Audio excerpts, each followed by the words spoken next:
இன்றைக்கு சமூக ஊடகங்கள் பக்கங்கள நம்ம போய் பார்த்தோம் அப்படின்னா, ஒரு நாடு அமைதியா இருக்கணும். ஒரு நாட்டோட அதிபரும் அமைதியா தான் இருப்பாரு. அவரை பற்றிய அதிகாரப்பூர்வ செய்திகள் எதுவுமே நமக்கு தெரியாது. ஆனாலும் கூட மீம்ஸ்லயும் சமூக வலைதள பக்கங்களிலும் பார்த்தீங்கன்னா, அவரை குறித்ததான மீம்ஸ்கள் அதிகமா இருக்கும். இப்ப சமீபத்தில ஈரானுக்கும், இஸ்ரேலுக்கும் உச்சரக்க போர் நடந்துட்டு இருக்கும்போது, அமெரிக்காவும் கூட்டுப்படையா இணைந்து ஈரான் மீது தாக்குதல நடத்திட்டு இருக்கு. அப்படி தாக்குதல் நடத்திட்டு இருக்கும்போது, நெட்டிசன்கள் நிறைய பதிவுகள பதிவிடுறாங்க. நீங்க இந்த நாட்டோட போருக்கு போவீங்களா? உங்கள அது சட்னி ஆக்கிருவாரு. அவர்கிட்ட அணு ஆயுத வலிமை உங்களுக்கு தெரியுமா? நீங்க கிம் பகச்சுக்கிறீங்களா? இப்படியெல்லாம் மீம்ஸ வந்து தெறிக்க விட்டுட்டு இருக்கிறத நாம பார்க்கிறோம். அப்படி இருக்கக்கூடிய ஒரு நாட்டோட அதிபர் தான் கிம் ஜாங் உன். இந்த கிம் ஜாங் உன் குறித்து தான் நம்ம இந்த பதிவுல நம்ம பார்க்க போறோம். வாங்க நிகழ்வுக்குள்ள போலாம். இதுவரைக்கும் நீங்க ஆடம் லைஃப் யூடியூப் சேனல சப்ஸ்கிரைப் பண்ணலனா சப்ஸ்கிரைப் பண்ணுங்க. இந்த வீடியோ உங்களுக்கு பிடித்திருந்தா லைக் பண்ணுங்க, ஷேர் பண்ணுங்க. இந்த வீடியோ குறித்த கருத்துக்கள கமெண்ட் பாக்ஸ்ல கமெண்ட் பண்ணுங்க. வடகொரியா நாட்டை குறித்து சொல்லும்போது, வடகொரியா வந்து சமூக ஊடகங்கள்ல மட்டும் தான் நம்ம பார்க்க முடியும். ஆனா அதிகாரப்பூர்வ செய்திகளா வடகொரியாவ பற்றி நாம எந்த ஒரு செய்தியுமே தெரிந்து கொள்ள முடியாது. இன்னைக்கு சர்வதேச ஊடகங்கள் அதிகரித்து விட்ட நிலையில, வடகொரியா பற்றிய செய்திகள நீங்க தேடினாலும் கண்டுபிடிக்க முடியாது. ஏன் தெரியுமா? இந்த சர்வதேச ஊடகங்களுக்கு தடை விதித்துள்ள ஒரு நாடு இருக்கிறதா அப்படின்னா, கட்டாயம் அது வடகொரியா தான். அந்த நடக்கக்கூடிய ஒரு செய்திகளும் வெளி உலகங்களுக்கு, மேற்கத்திய நாடுகளுக்கும், மற்ற தேசங்களுக்கும் தெரியவே தெரியாது. அது ஒரு ஏலியன் தேசமாக, ஒரு விலக்கி வைக்கப்பட்ட தேசமாக, இரும்பு திரையிடப்பட்ட நாடாக இன்றைக்கும் இருக்கிறது. அப்படின்னா அது வடகொரியா தான். வடகொரியாவுல நடக்கக்கூடிய எந்த ஒரு சம்பவமும் வெளி உலகத்திற்கு தெரியவே தெரியாது. அங்க இருக்கக்கூடிய அதிகாரத்தில் இருக்கக்கூடிய அனுமதி வாங்கப்பட்ட ஒரு சில ஊடகங்கள் மட்டும் அந்த வடகொரிய ஊடகங்களுக்கு அனுமதி கொடுத்திருக்காங்க. அவங்களும் பார்த்தீங்கன்னா, அந்த வடகொரியாவுல நடக்கக்கூடிய அதிகாரம் பெற்ற செய்திகளை மட்டும் தான் அப்ரூவல் வாங்குன செய்திகளை மட்டும் தான் வெளி உலகத்துக்கு தெரிவிப்பாங்க. அப்ப இந்த செய்திகள் மட்டும் தான் நமக்கு வரும். மற்ற செய்திகள் எதுவுமே வடகொரியாவை பற்றி தெரியாது. இந்த தேசம் இப்படித்தான் இருந்ததா? ஏன் இந்த தேசம் மட்டும் இப்படி ஏலியன் போல ஒரு தனித்து விடப்பட்ட தேசமாக இன்றளவும் காட்சியளிக்கிறது அப்படின்னு பார்த்தீங்கன்னா, அங்க இந்த வலைதளங்கள்லாம் இருக்கா? இன்னைக்கு சின்ன குழந்தைகள் கூட இந்தியாவுல யூடியூப் பயன்படுத்துகின்ற காலம். உங்களுக்கே தெரியும் டிக்டாக்லாம் தடை செய்யப்பட்ட நாட்கள் இது. ஆனா வடகொரியாவுல வெப்சைடும் கிடையாது, இன்டர்நெட்டும் கிடையாது, யூடியூப்பும் கிடையாது. ஏன் இரவு நேரத்துல மின்சாரமும் கிடையாது. எப்படிங்க இப்படி ஒரு தேசம் இருக்க முடியுமானா, அதுதாங்க வடகொரியா இருக்கு. இந்த வடகொரியா, தென்கொரியா பிளவுபடுறதுக்கு முன்னாடி கொரியா எப்படி இருந்ததுன்னா, ஒன்றுபட்ட கொரிய தேசமாகத்தான் வடகொரியாவும், தென்கொரியாவும் இருந்தது. ஆனா 1945ல தான் இந்த பிளவுபட்ட கொரிய தேசமே உருவாக்கப்படுகிறது. அதை குறித்தெல்லாம் இப்ப வரக்கூடிய காணொளியில நம்ம பார்க்க முதல் உலகப் போருக்கு பிந்தி இந்த வடகொரியா, தென்கொரியா உருவாக்கப்படுகிறது. உலகத்தையே அச்சுறுத்திய 2 நிகழ்வுகள் இருக்கிறது அப்படின்னா, உலகத்துல மறக்க முடியாத 2 சம்பவங்கள சொல்லுங்க அப்படின்னு சொன்னா, நான் முதல் உலகப் போரையும், 2ஆம் உலகப் போரையும் குறிப்பிடுவேன். ஆமா, 2ஆம் உலகப் போர் ஒரு பெரும் அழிவை தந்தது. அப்பதான் அணுகுண்டு சோதனை பரிசோதிக்கப்பட்டது. லிட்டில் பாய் வித் குண்டு பையன் 2 குண்ட வீசுறாங்க. ஹிரோஷிமா, நாகசாகி மீது 1945ல 2ஆம் உலகப் போர்ல 3 மாதங்களுக்கு பிறகு இப்படி ஒரு சம்பவத்த அமெரிக்கா, ஜப்பான் மீது நிகழ்த்தி காட்டியது. அதுவரைக்கும் ஜப்பான் ஒரு கனி குடியரசாக, ஒரு வலிமையற்ற நாடாக இருந்தது. உலகத்தை எல்லாம் அச்சுறுத்திக் கொண்ட நாடாக ஜப்பான் இருந்தது. ஜப்பானுடைய கட்டுப்பாட்டின் கீழ் தான் பார்த்தீங்கன்னா, இந்த கொரிய ஒட்டுமொத்த கொரிய தீபகற்பமும் இருந்தது அப்படின்னா, எவ்வளவு ஆதிக்கம் மிகுந்த நாடாக ஜப்பான் இருந்திருக்கும் அப்படின்றத நம்ம பார்க்க முடியும். 1905ல ஜப்பானுக்கும் ரஷ்யாவுக்கும் இடையிலான போர்ல தான் இந்த கொரிய தீபகற்பத்தையே ஜப்பான் தனதாக்கிக் கொள்கிறது.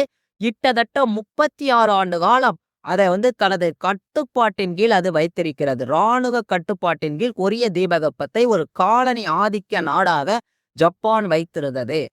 1945ல இந்த ஹிரோஷிமா, நாகசாகி மீது வீசப்பட்ட அணுகுண்டுகளோட தாக்கத்தால கிட்டத்தட்ட 2 லட்சம் மக்கள் வந்து படுகொலை செய்யப்பட்டன.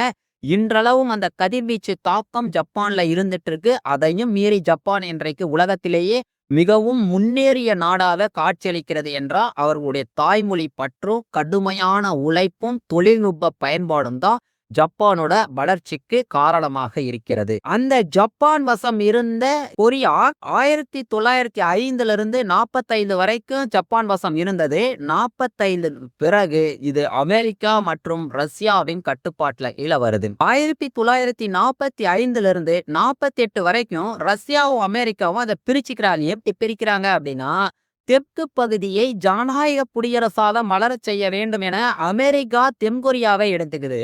வடக்கு பகுதியை கம்யூனிச சித்தாந்தத்தின் கீழ் இருக்கக்கூடிய ஒரு நாடாக மாற்றி ரஷ்யா வச்சிருக்கு. பாருங்க, ஒரு நாட்டோட மக்களோட விருப்பம் இல்லாமலே அந்த நாடு இரண்டாக துண்டாடப்படுகிறது.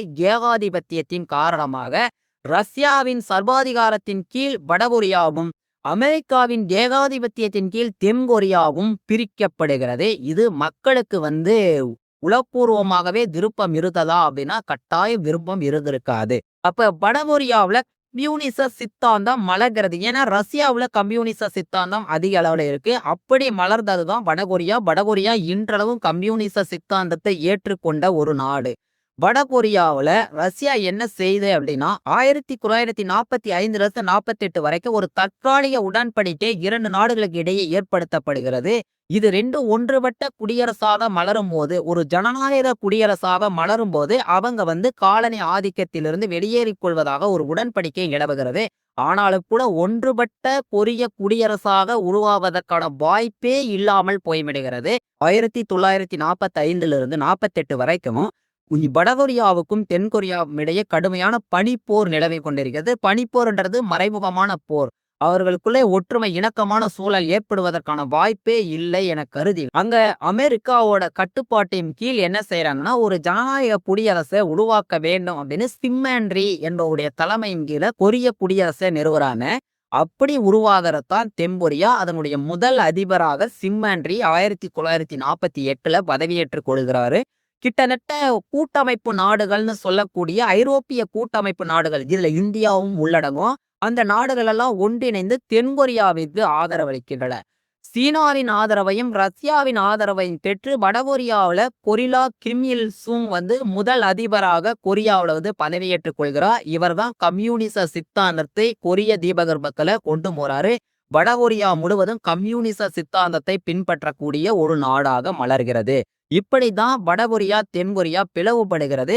இப்ப வடகொரியா எப்பவுமே தென்கொரியாவை தனது எதிரி நாடாகவே பார்க்கிறது. வடகொரியாவுக்கும் தென்கொரியாவுக்கும் விடுதலை அளித்த நாடு எது அப்படின்னு பாத்தீங்கன்னா, அமெரிக்கா தானே விடுதலை அளித்தது. ஏன் அப்படின்னா, ஜப்பான் மீது அணுகுண்டு வீசி ஜப்பானை அடிபணிய வைத்த நாடு அப்படின்னா அமெரிக்கா தானே. அப்ப அமெரிக்காவோடு நட்புறவு ஏற்படுத்த வேண்டிய வடகொரியா எப்பவுமே தனது எதிரி நாடாகவே அதை பார்த்தது. அதற்கு காரணம் ரஷ்யா. ரஷ்யா என்ன செய்யும்னா, அமெரிக்காவுக்கும் ரஷ்யாவுக்கும் இடையே மறைமுக பனிப்போர் நடந்து கொண்டிருப்பது நம் அனைவருக்கும் தெரியும். அப்படி இருக்கும்போது ரஷ்யா கிம் இல் சூங் கிட்ட எப்பவுமே அமெரிக்காவை குறித்த ஒரு எதிர்மறையான சிந்தனைகளை உருவாக்கி கொண்டே இருக்கிறார். அப்படி உருவாக்கப்பட்டதன் விளைவாக வடகொரிய மக்களும் அமெரிக்காவை தனது எதிரி நாடாகவே பாவித்துக் கொண்டிருக்கிறார்கள். அவர்களுக்கு 2 எதிரிகள் உண்டென்றால் அது ஒன்று அமெரிக்கா, இன்னொன்று தென்கொரியா. அப்ப கிம் இல் சூங் நினைக்கிறார், என்ன நினைக்கிறார்னா, 1948 இருந்து 50 வரைக்கும் ஆட்சி செய்யும் போது 50ல இந்த மக்களை ஒன்று திரட்டி தென்கொரியாவின் மீது படையெடுக்க முனைப்பு காட்டுகிறார். அவருடைய எண்ணம் எல்லாம் ஒரு முழுமையான கொரிய தீபகற்பத்தை உருவாக்க வேண்டும், கொரிய தேசத்தை உருவாக்க வேண்டும், ஒன்றுபட்ட கொரிய தேசத்தை உருவாக்க வேண்டும் என்பதே கிம் இல் சூங்கோட விருப்பமாக இருந்தது. அதற்காக 1953ல அவர் என்ன செய்யறார் அப்படின்னா, தென்கொரியாவின் மீது படையெடுக்கிறார். இந்த படையெடுப்பிற்கு சீனாவும் ரஷ்யாவும் உதவிக்கரம் நீட்டுகின்றன. தென்கொரியாவோட பெரும்பாலான பகுதிகளை வடகொரியா கைப்பற்றியது என்றே சொல்லலாம். ரொம்ப முன்னேறிக்கிட்டு போயிட்டே இருக்காங்க. அமெரிக்காவும் ஒன்றுபட்ட கூட்டமைப்பு நாடுகளும் வடகொரியாவிற்கு எதிராக தென்கொரியாவிற்கு ஆதரவாக களத்துக்கு வருகின்றன. அப்ப வடகொரியாவோட படைகள் விரட்டி அடிக்கப்படுகின்றன. எந்த இடத்துல ஆரம்பித்தாங்களோ அந்த இடத்திலே போர் முடிவுக்கு வருகிறது. அப்ப பாருங்க, பெரும்பாலான 90% பகுதிகளை ஆக்கிரமித்த வடகொரியாவால முன்னேறி செல்ல முடியாம பின்வாங்கி செல்லுது. 1953ல போர் முடிவுக்கு வருது. ஒப்பந்தம் கையெழுத்தாகிறது. அதற்கு பின்னாடி வடகொரியாவுல கடுமையான பஞ்சம் நிலவுகிறது. தென்கொரியாவிலே அடுத்தடுத்து ஆட்சி மாற்றங்கள் நிகழ்கின்றன. ராணுவ ஆட்சி வருது, ஜனநாயக ஆட்சி மலருது. கிட்டத்தட்ட அடுத்தடுத்து இப்படியே ஆட்சி மாற்றங்கள் தொடர்ந்து நடைபெற்றுக் கொண்டே இருக்கின்றன.